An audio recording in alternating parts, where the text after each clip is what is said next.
Welcome to Spectrum of Innovation.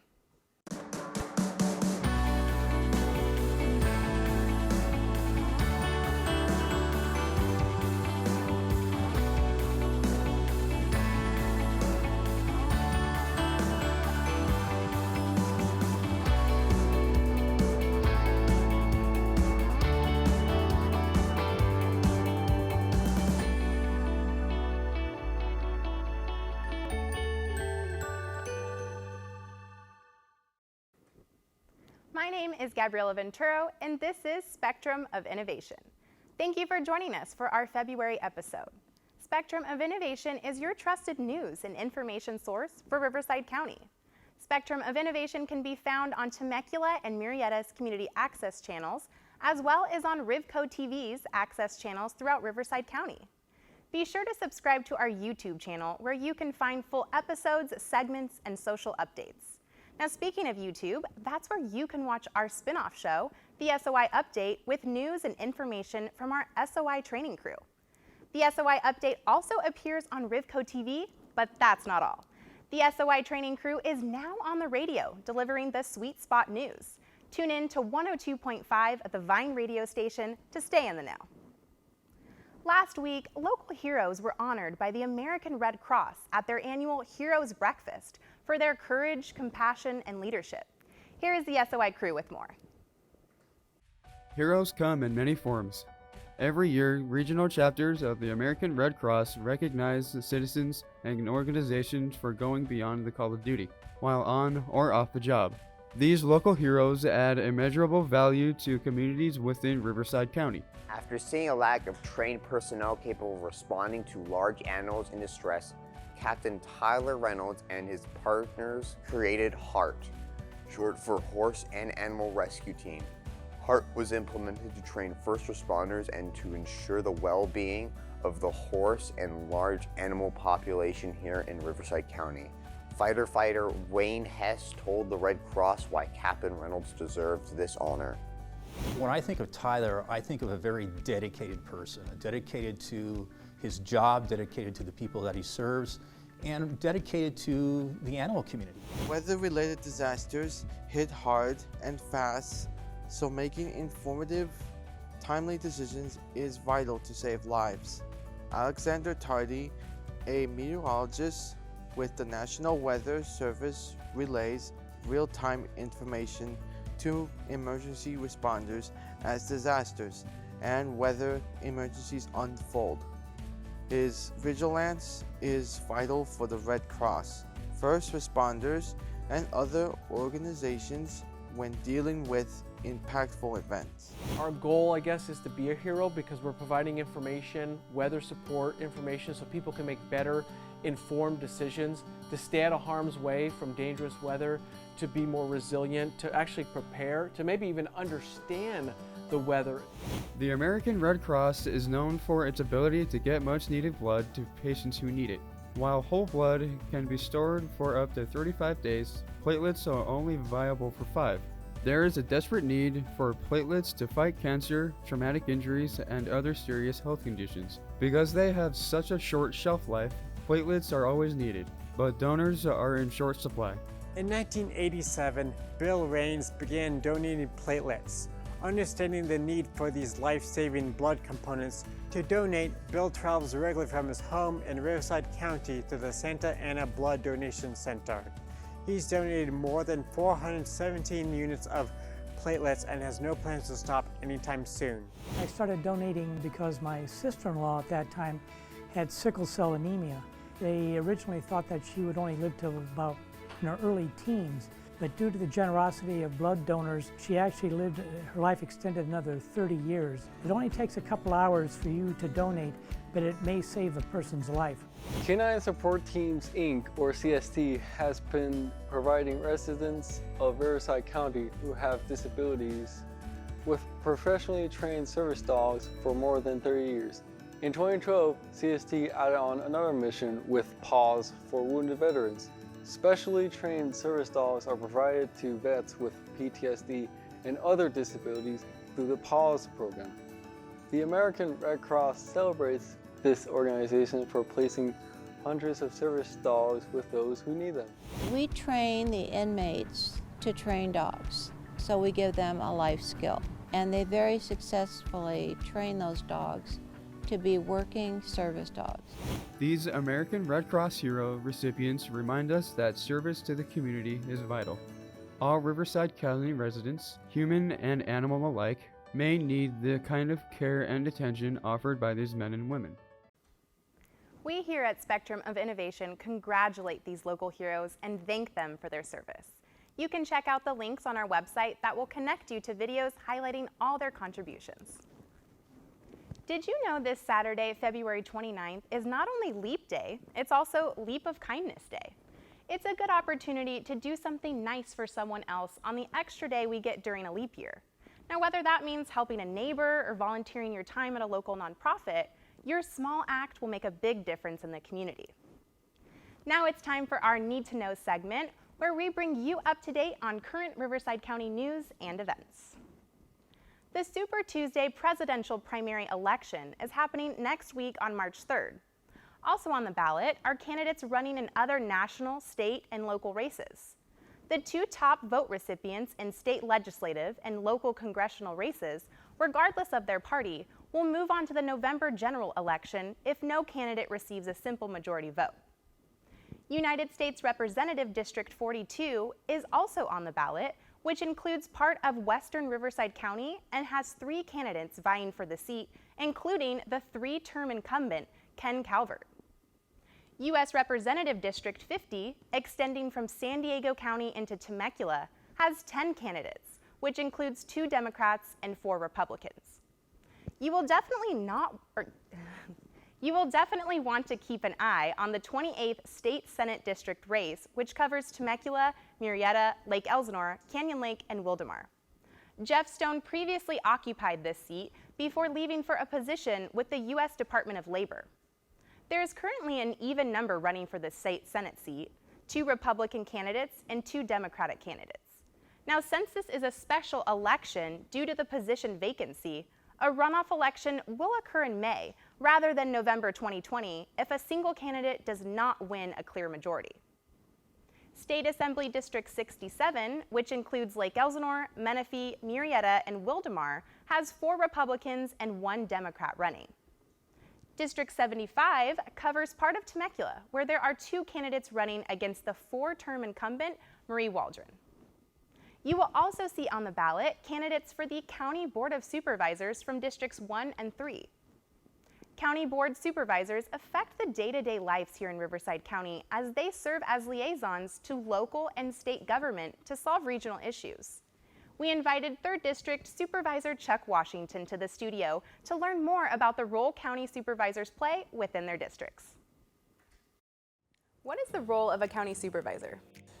You know, the role is rather broad and sometimes difficult to explain to folks, but essentially we set budget priorities and policies for Riverside County.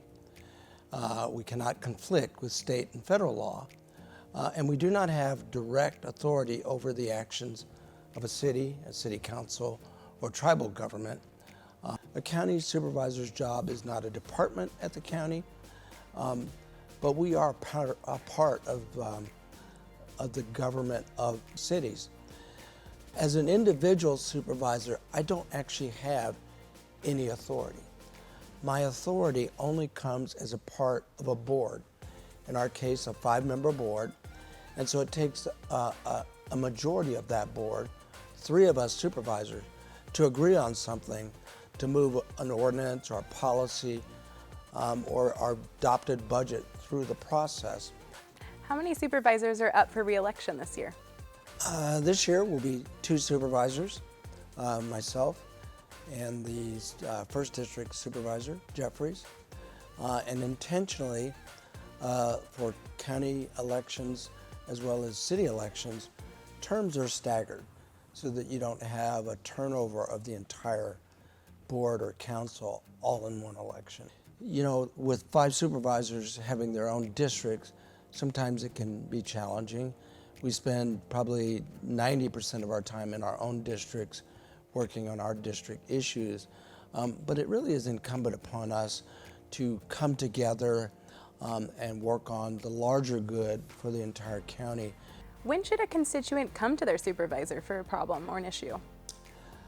We encourage them to call our office first if they are unsure about where they should go to get issues resolved or to get advice on what department does what for them, because we readily can provide them with that direction and that guidance. Well, hopefully those watching are now encouraged to get a hold of their county supervisor. We would love that, yeah, absolutely. Well, it was interesting and an awesome opportunity to learn more about you and your role. We're all rooting for you, and thank you so much for your time as always. Thank you. It's been enjoyable. To find out more about who represents your district, we provided a link on our website that will connect you to that information. In addition to national and local candidate races, there are state propositions on the ballot. Now, this can be a challenge with conflicting pros and cons. Gene Wonderlic, Murrieta's mayor, shares his insight and opinion on Proposition 13. Here's more. Hi, my name is Gene Wonderlic. I currently work in government affairs for the Local Association of Realtors, as well as a coalition of local chambers of commerce. We have an election coming up on March 3rd. We just thought you might need to know a few of the things that are going to be going on. One of the things I want to talk about today is an interesting ballot proposition that you'll see on the March 3rd ballot. It's called Prop 13. Every 10 years, they start renumbering propositions. So this is actually the 5th Prop 13 we've seen since the original Prop 13 passed in 1978. What this Prop 13 is, pure and simple, is a school bond issue. And it proposes to raise $15 billion in school bonds. We have already passed a number of school bond issues, including the most recent one, a $9 billion school bond that was issued that was passed by the voters in 2016. Of that $9 billion bond that was passed by you as the voters, $7.7 billion are still sitting unaccounted for. They have not been allocated. They've not been spent on our schools. This is a matching fund. So if the state is going to give you $1 billion, the school district has to match that $1 billion. How do they do that? They raise local bond money. Under the original Prop 13, the school bond local cap was set at 1.25%. The fine print in this Prop 13 allows schools to raise that to 2%. That's your money. That's a cap on the percentage of money that they can apply to your property taxes. So that would almost double. So I encourage you to get the facts, read the fine print. Be very, very careful what you see on social media, because this is not a repeal of Prop 13. The Attorney General was not being devious in assigning Prop 13 as a number to this particular ballot proposition, but it is, in my opinion, again, it's not a good proposition, and you should vote no on it. Thank you very much for your consideration. Voting is your right as a U.S. citizen. No matter how you vote, what's important is that you vote. If you have not registered, a new California law allows you to register at your local polling place and receive a provisional ballot on voting day, which is next week, Tuesday, March 3rd. Our impact story this month focuses on housing. In 2018, California ranked 49th among the states in available housing units per resident. Riverside County builders strive to keep up with the demand while housing prices continue to rise. The cost of renting has also increased. Now, how do these increasing housing costs affect homebuyers, and what does it mean for our economy? Spectrum of Innovation takes a deep dive into this important issue. California's extended housing shortage began in the early 1970s and continually grew to where we are today. The state's strong economic growth over the years created hundreds of thousands of new jobs, which in turn increased demand for more homes. And builders struggled to keep up. Housing prices grew as supply dwindled, making Riverside County the affordable option for those who choose to live in Southern California. We have the land, the developers can buy it cheaper, so we can produce more inexpensive houses. And that was kind of 20 years ago. Now we're getting to where they're not as inexpensive, but because we've had the land, we've definitely been the resource for people to come from the coastal areas to us. In the 1990s and early 2000s, the entire country experienced a housing boom, and Riverside County was no exception. So many people were ready to buy houses, and we had a ton of houses, plus everybody was getting loans. It was a lot easier to qualify then. So because of that, there was this surge in home ownership and people buying. When the recession hit Riverside County in 2008, many people lost their jobs and their homes. Prices tumbled and bank-owned houses sat on the market for months. Do you feel that we've fully recovered from the recession here in Riverside County? Within the last year, two of our cities, Temecula and Menifee actually, have regained their prior pricing peak and surpassed it. Most of our cities down here are still anywhere from 8 to 12% under their prior peak. The nice thing about this growth, rather than 30-35% a year, we've averaged only about 6 or 7% appreciation over the last decade. And so that's more sustainable. The average cost of a Riverside County home is now a little over $400,000, while the median cost of a house in San Diego County is $575,000. In Los Angeles County, it's $628,000, and in Orange County, it's $732,000. Locally, thank heavens our cities are building some new homes, because our inventory of existing homes has dipped to a 2-year low in January. We've only got about a 2-month inventory out there. So if buyers are coming into the market, there's simply nothing to buy or very, very little to choose from. You get bidding wars going. And so it tends to drive up pricing more quickly. Experts say the state needs to be building 180,000 new units a year, but continually falls short of that goal. In 2019, there were only 108 to 110,000 units built across the state. Will there be a housing crisis in Riverside County? Well, yes, we definitely have a huge shortage of houses. We need more affordable houses. We need senior homes. The more housing that we have, the more affordable it is going to be for everybody. For our young people and our people that are trying to enter the market, we want to keep it so people can afford to live in Riverside County. Are there programs out there to help these first-time homebuyers? There really is. There's a ton of programs. There is first-time homebuyers, there's grants, percentage discounts you can get. There's a lot of different ways that different lenders can help you, but you really need to go with a reputable lender to make sure that you qualify. Those who cannot afford to buy a home have to rent, but those prices are also on the rise.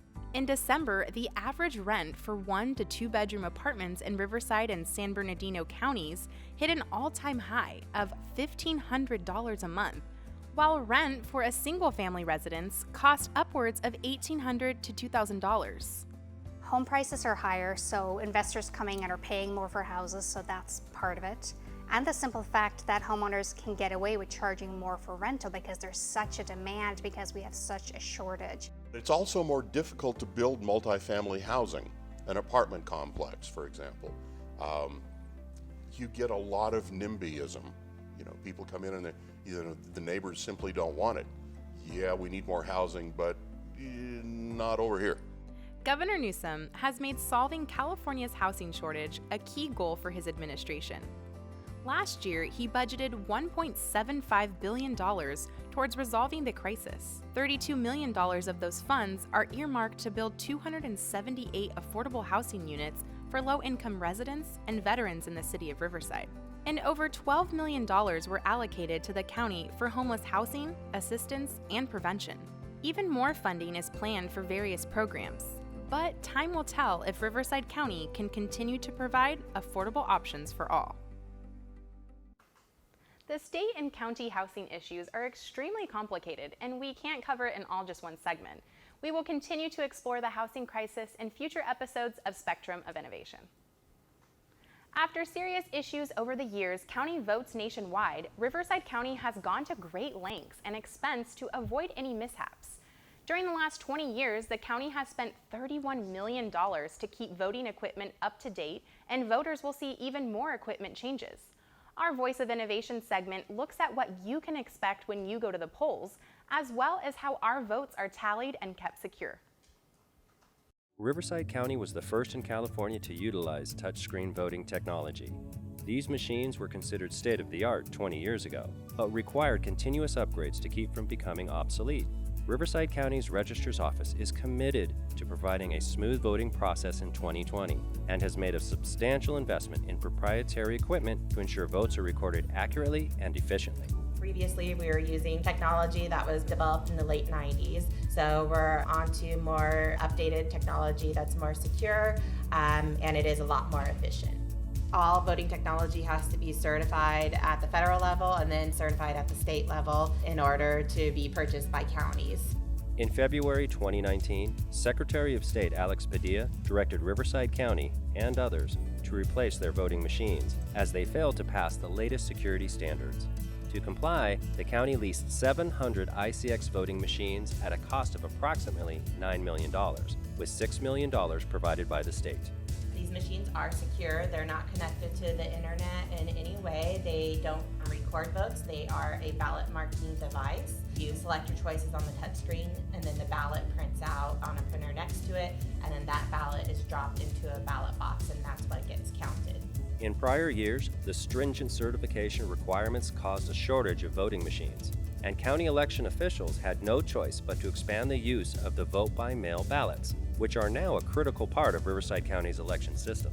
75% of Riverside County already votes by mail, so you could get your ballot about 29 days before the election, study your material, and then vote it at your own convenience. So it used to be that you had to pay your own postage on your vote by mail ballot, but the law changed, and so now all vote by mail voters receive a postage paid envelope, and you have options for returning it. You can put it back in the mail, you can go to drop-off centers, or you could go to your polling place on election day and drop it off that way. Those who choose to cast their ballots at the polls on voting day are not required to use the new machines. It's up to the voter if they want to use the unit or if they would just want a standard paper ballot. If they're vision impaired, then they would just let the poll workers know that they would want to listen to their ballot. The poll worker would activate an audio session on the system, and we have headphones and a audio tactile interface, which is basically a remote that has Braille on it.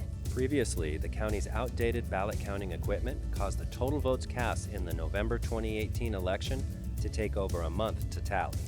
New technology increases vote counting from 20,000 vote-by-mail ballots a day to 80,000 a day. The counting of in-person ballots on Super Tuesday should increase to a rate of 90,000 per hour. All the ballots are counted at the Registrar of Voters office. We have 10 high-speed scanners that will then start reading those ballots, and then we will produce results every hour. When you vote next Tuesday and again in November, whether it's using a mail-in ballot or via a new voting machine, know that the county is working hard to provide a smooth voting process for all.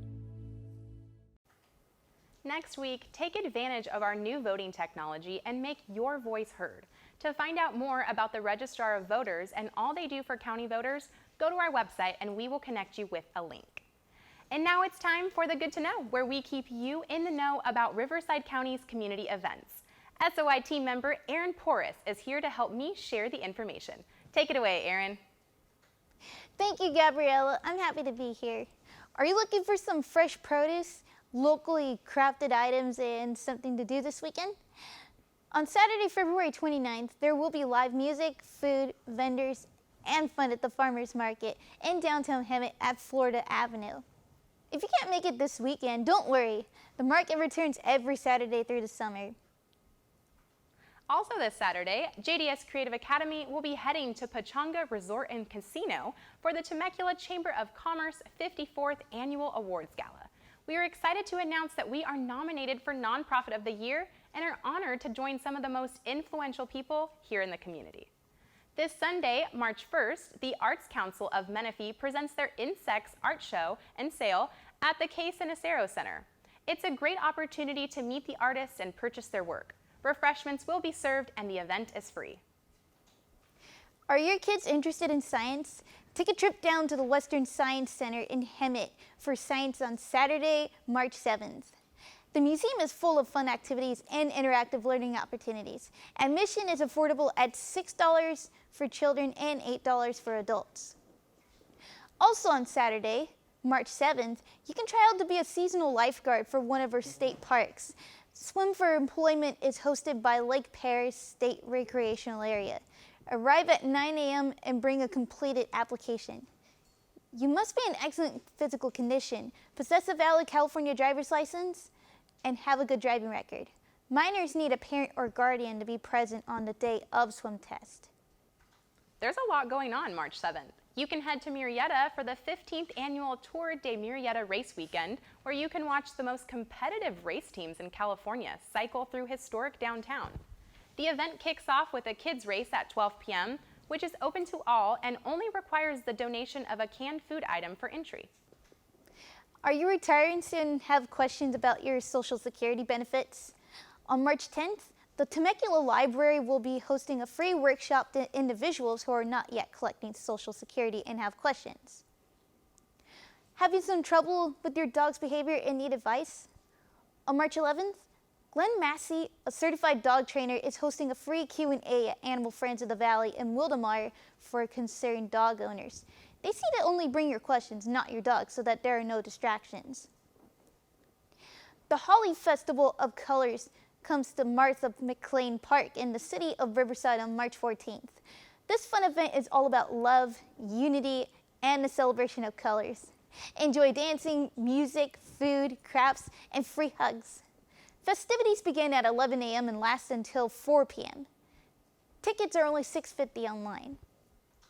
Speaking of warm fuzzies, I can't think of a better way to spend a Saturday than getting goat hugs or giving a pig a belly rub. The Sail Ranch Animal Sanctuary in Temecula is hosting a spring tour Saturday, March 14th, and invites everyone to come and explore. Registration is now open. On St. Patrick's Day, Tuesday, March 17th, ring in the Day of the Irish and support a great cause. Habitat for Humanity is hosting a St. Patrick's Day Golf Classic at Temecula Creek Inn. Enjoy food, drinks, and fun while supporting deserving Riverside County residents. Maybe dancing is more your thing. If so, party with the Irish for St. Patrick's Day at Shamrock Pub and Eatery in Murrieta. Enjoy entertainment and green beer with a side of corned beef and cabbage. Tickets are just $15 and doors open at 11 a.m. The Lake Elsinore Outlets present the amazing outlet race on Saturday, March 21st. Don't get left behind as you and your family make it through the giant inflatable obstacle course. Win a pot of gold or one of the many other great prizes. Before we go, we want to remind you that the final competition deadline for DigiFest Temecula 2020 is March 22nd. Here's more information.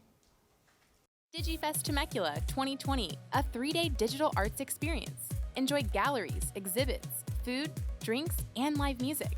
Network with our A-list guests, keynote speaker Jess Paul, actors Roman Dean George and Teddy Lane Jr., professionals from animation, gaming, and more. Support your favorite films and other digital submissions from artists and content creators. Get more info and purchase your passes today at digifesttemecula.org. So, what are you waiting for? Get those entries in. Keep an eye on digifesttemecula.org for industry professional speaker announcements, and tickets are on sale now. Join in on the fun April 17th, 18th, and 19th. Thank you for watching, but we can't say goodbye before thanking Hannah Davis for creating my beautiful dress. These colors Erin and I are wearing celebrate February, the month of love.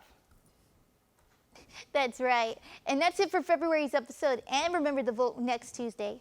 We thank you for watching. If you would like to catch up on previous episodes or find more details on any of our stories, please visit our website at spectrumofinnovation.org. Also, be sure to subscribe to our YouTube channel where you will find our job training SOI updates, my social updates, and all the past Spectrum of Innovation episodes and segments. Remember to also listen to the Vine Radio 102.5 to hear our SOI training crew hard at work. I'm Gabriela Venturo. And I'm Erin Flores. We'll see you next month on March 26th. For now, SOI out.